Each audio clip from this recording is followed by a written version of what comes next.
नमस्कार, मैं सुरेंद्र कुमार शर्मा और आप देख रहे हैं गली की आवाज। एक सवाल है, अगर किसी बच्चे के हाथ में किताब हो लेकिन वह पढ़ ना पाए, अगर स्कूल की दीवारें रंगी हों लेकिन कक्षा में पढ़ाई ना हो, अगर हर साल लाखों बच्चे परीक्षा पास कर जाएं लेकिन नौकरी के लायक ना बन पाए, तो बताइए फेल कौन?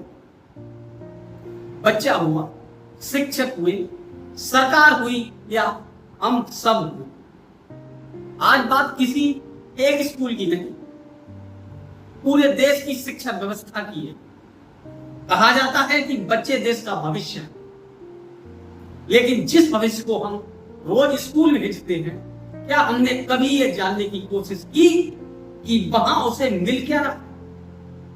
ज्ञान या सिर्फ अंकों की दौड़? आज गांव का गरीब किसान हो या शहर का मजदूर, अपनी आधी कमाई बच्चों की पढ़ाई पर खर्च कर देता है। उसे लगता है कि शिक्षा उसके बच्चे की जिंदगी बदल देगी, लेकिन क्या सचमुच बदल रही है? या सिर्फ फीस बढ़ रही है, किताबें महंगी हो रही हैं, कोचिंग सेंटर बढ़ रहे हैं और शिक्षा धीरे धीरे एक कारोबार बनती जा रही है? अब सरकार से सवाल है, हर साल नई योजनाएं आती हैं, नई घोषणाएं होती हैं, नई शिक्षा नीति आती है, लेकिन क्या किसी नीति ने यह तय किया कि हर बच्चे तक अच्छी शिक्षा पहुंचे? क्या हर स्कूल में पर्याप्त शिक्षक हैं? या हर स्कूल में विज्ञान की प्रयोगशाला है? क्या हर स्कूल में पुस्तकालय है? क्या हर बच्चे को बराबरी का अवसर मिला? अगर जवाब नहीं है तो सिर्फ भाषणों से शिक्षा नहीं सुधरेगी।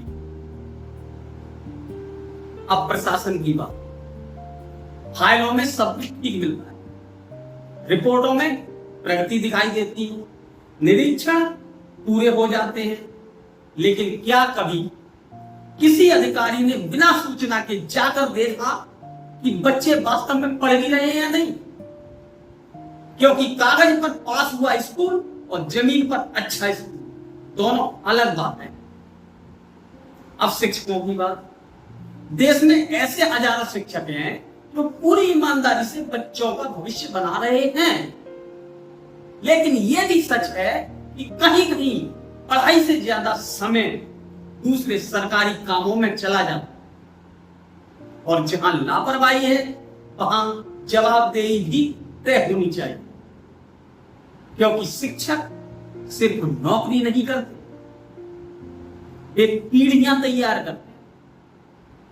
अब सबसे कठिन सवाल हमसे, क्या हम बच्चों से पूछते हैं कि आज उन्होंने क्या सीखा, या सिर्फ ये पूछते हैं कि कितने नंबर आए? क्या हमने मोबाइल बच्चों के हाथ में दे दिया लेकिन किताब उनके हाथ से छीन ली? क्या हम खुद पढ़ने का माहौल बना रहे हैं? अगर नहीं तो फिर पूरी गलती दूसरों पर डालना यह भी ईमानदारी नहीं होगी।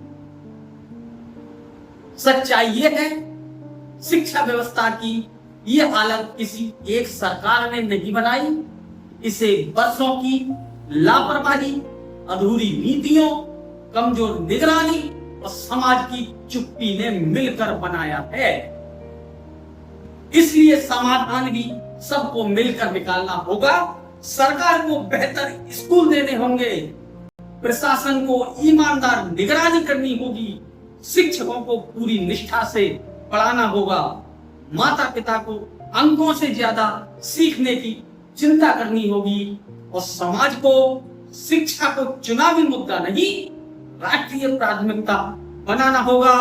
क्योंकि जब सड़क टूटती है तो एक रास्ता बंद होता है, लेकिन जब शिक्षा टूटती है तो पूरी पीढ़ी का भविष्य टूट जाता है। याद रखिए, देश की सबसे बड़ी इमारत संसद नहीं है, देश का सबसे बड़ा निर्माण स्कूल की कक्षा में होता है। अगर वही कमजोर पड़ गई तो आने वाला भारत भी कमजोर पड़ जाएगा। सोचिए, सवाल पूछिए और शिक्षा को राजनीति से ऊपर उठाकर देश के भविष्य का मुद्दा बनाइए। नमस्कार।